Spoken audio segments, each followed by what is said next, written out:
Hello, fellow humans. I'm Katrina, licensed professional counselor and licensed mental health counselor, licensed practice in 2 states. And while I am a professional, not your professional. So nothing we're about to talk about today should be taken as medical, legal, or otherwise advice. This podcast is purely for education and amusement.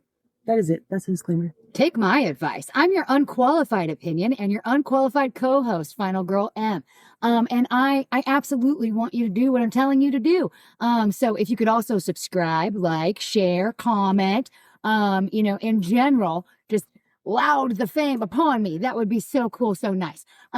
We are Therapy Unlocked. We are here to unlock the mind, one conversation at a time. And I don't know what we're going to talk about. I'm just here. You're just here. I mean, she's here to bring the qualifications to the table. Okay. Otherwise, I and would. The purple hair. She has the pink hair. Bring the purple hair. I think that's so fun because I like to say all the time that you are the purple sister and I am the pink sister, and all that entails. Okay. If you know what it means, you know what it means. There's the pink sister and there's the purple sister, and it goes with our personality. Sometimes I will even use it to explain things. Like if the phone is ringing and I'm about to go and answer it, I'll be like, she's the purple sister. I'm about to go answer the phone. It works. And that kind of brings me to what I think we should talk about in this one. And that is confirmation bias. Ooh, confirmation bias. So that's essentially where you already think something, so you seek out that answer, and so you see more of that? Yes.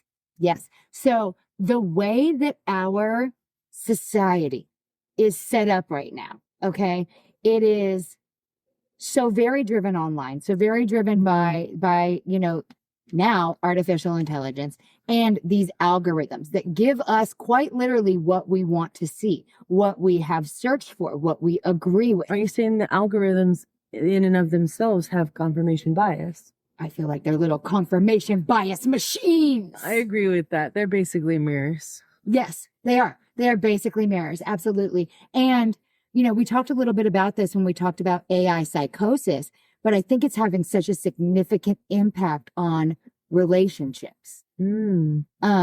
Especially as it comes to, just almost anything I can think of.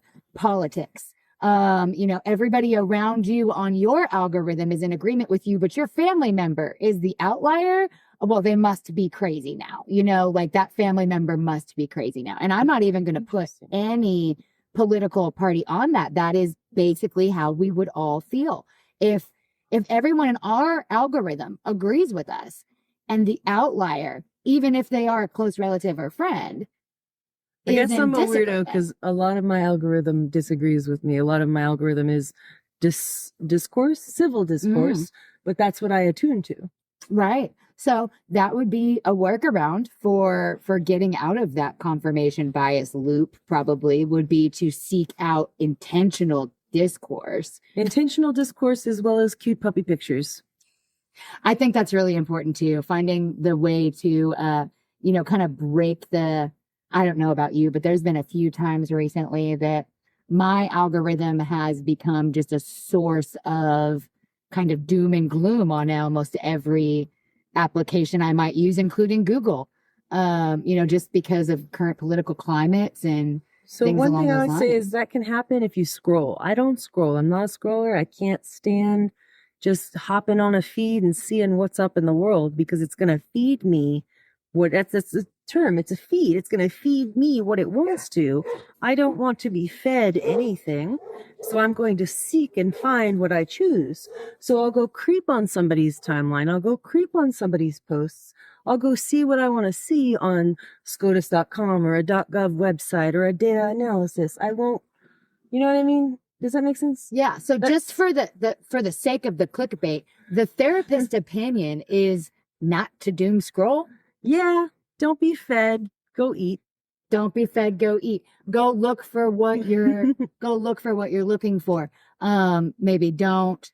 But how do you avoid the fact that even our search results are algorithmic at this point? Some discomforts are unavoidable. Mm-hmm. And so what I would advise is alternate search engines. So, the most common and popular search engine is Google. That's just the reality that we live in. Google is a verb now. you don't only have to use Google. There's DuckDuckGo, there's Brave, there's Oracle. There's so many other search engines out there in the internet. We used to have one called Ask Jeeves. Okay, so this is a random tangent. At around 8, the medial prefrontal cortex begins to develop, which is the more rational side of the brain, not the amygdala fight or flight. So when that guy comes online, we have that more sense of like, you know, right from wrong, when you can rationalize and understand, like, well, did you break the lamp? No, the dog did it. And you know that lying is wrong, and you do it anyway. And that's around 8 years old. That is around 8 years old. Yes. Oh my gosh, the number of times that someone has looked at a child with me who may be 2 years old, 3 years old, 4 years old, and said they should know better. No, they shouldn't. They shouldn't, because they literally have not developed to that point yet. Oh, but I absolutely love that point, and that is an excellent point. And actually, it doesn't have to be a random tangent, because speaking of 8 years old, and that point in time where we have developed the ability to discern right and wrong, etc. And we were just speaking about confirmation bias and how to ward against it. Okay, well, I don't know about the other parents currently bebopping around. I'm not saying that I have an iPad kid, but my kid is exposed to algorithms. And actually, if your child goes to a public school, they are exposed to algorithms there as well. What do we do when it comes to children from the therapeutic perspective to guard them against confirmation bias? Because they will sometimes say, I'm going to look this up, something we want to encourage, that the seeking of knowledge information. But the results that come back may include some confirmation bias now. Yeah. So I would say, rather than avoidance, I would say awareness and education. So you can't control the fact that when you Google something now, the first thing you get is an AI overview. Yeah. But you can turn that off. That, and scrolling past it, and teaching children who don't necessarily know how to go to settings and turn it off, that the Google AI overview is a computer-generated summary of things on the internet that other people have put out there that may or may not be true. Well, and I had a conversation with my offspring about AI being a yes man. It is absolutely a yes man. So it wants to say that, yes, you are right, even if you are wrong. And that is not necessarily the healthiest way to find an answer. Let me give you a good example of that. January 2nd, I said, is there a full moon tonight? And Google told me yes. But when I asked DuckDuckGo, when is the first full moon of January 26th? The actual date, I believe, was the 3rd, the next day. So while Google was saying, yes, it's a full moon on the night you want it to be a full moon, the actual full moon was not till the next night. Yeah, that tracks. And that happens a lot. In fact, there's an entire career field called search result evaluator. I have done work in it myself, where those answers are not categorically correct. They're not infallible by any means. The other thing that I would say, my unqualified opinion, as a unlicensed non-professional here, but in the parenting field, nothing beats literally being present with your child. Nothing. Undivided attention. And I would say that means without the electronics, including the television. Yes, that's a really solid point. When I realized how much the layers of sound were affecting me as a mom, to the point that I was so on edge all of the time, and I really didn't have a clear result reason for that. Like, why am I so anxious? Well, because child A is on the tablet and child B is on a laptop. Child C is on the computer. There is some music playing and the dishwasher is running. That is lots of several layers of sound. Like, just boop, boop, boop, boop, boop. And my brain, it picks up on all of them. We're enjoying all the different sounds. But nothing beats physically being present with your child and looking at those results together, I think. But if you cannot, and I will be so frank, it is almost unreasonable to expect that you will be with your child all the time as they look something up at this point because of their computers at school. And but teaching your child discernment, teaching a child to think, I think was going to be an invaluable tool of the future. Right. And that discernment so often comes from being, kind of like hunters in the wild. Right. You Can you know? see the sixth finger? Mhm. Can you see the two left feet on the AI generated image? That kind of thing. Yes. Teaching how to find, I think that will be very important going forward. Teaching not just our children, but our elderly relatives how to discern what is an AI generated video. Or phone call. That phone call is not from your grandchild. They are not really in danger and they don't really need a gift card from wherever. Right. Right. My other just quick thing as it came to children, just because we got on that, you know, in the realm of protecting them, nothing beats your personal being there. But if you cannot physically and personally be there, and this might be a very hot take, don't let them. Who, what? I would rather my children be somewhat sheltered than overexposed. Don't let them unfettered electronic access. I have taught I not only do I have Family Link, which is state supervision essentially installed on all of their devices from Google, but I have really worked hard to teach them that it's not appropriate for them to do anything where you can talk to other people. It's not appropriate for them to search unsupervised. They need to tell me what they're looking for. You know, just family rules that basically are not intended to be a violation of privacy, and yes, are maybe a little overprotective, but given the alternative at this point in time, that's my unqualified opinion of how I try to beat that bias. On the subject of overprotection, would that be another topic for another time, or can I ask a question? You can absolutely ask. Okay. Is it a matter of perspective on whether or not it's overprotective or appropriate amount of protection? I think it's completely a matter of perspective, and I'll take it one further, especially if you have multiple kids. It is a matter of individual child need. Oh, because every child is different. One child might need more supervision than another child who can just run off and be fine. And I am the first to say that everybody needs the same number of packages on Christmas and everybody needs to be treated equally, but it is not equal treatment.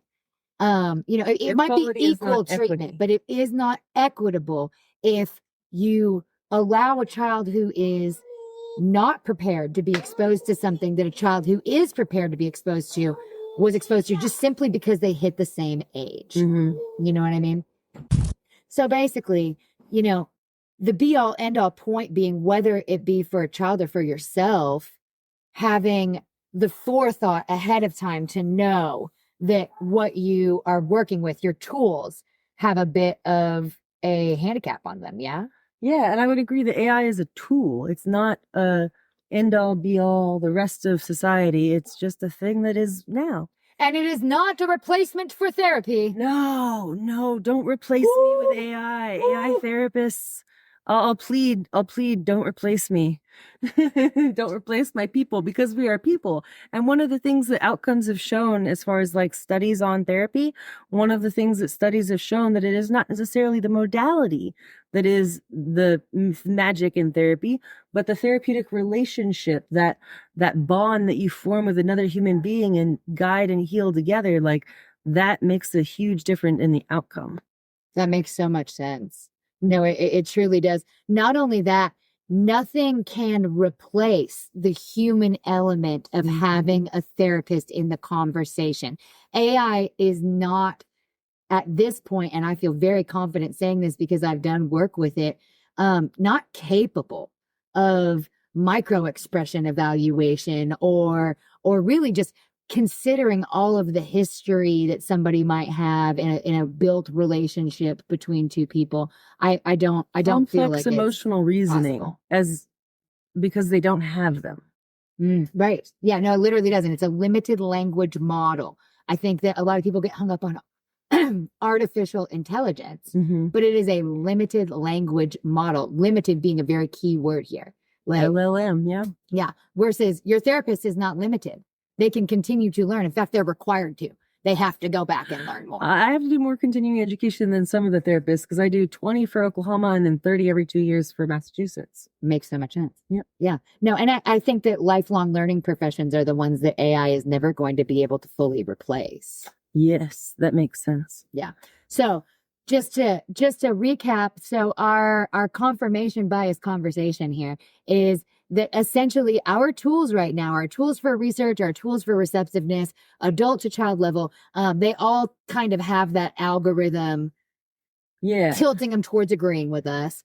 I would say don't avoid it and engage in those relationships, those discourses. I would say lean into those uncomfortable conversations. Take a break if you need to, right? You know, when emotions get high and people get heated, take a break for 30 minutes to 24 hours. Come back to it, but do take that break and cool off and then come back later. And don't think, ladies and gents, that you are doing anything novel or intelligent when you dump your emotional conversation into ChatGPT and request it be rewritten for you. As someone who, as I mentioned, has been working with AI, you know, I've provided it with a lot of language, and guys, I really don't care about your relationship right from the heart. Do that, and it's also okay to check Goblin Tools sometimes. I love Goblin Tools. Goblin Tools is a limited language model after my own heart, I tell you. But some of those other ones that have names and operate on various sites, maybe not, maybe don't. I don't know. This has been a great conversation on confirmation bias. We'll see you next time. Later.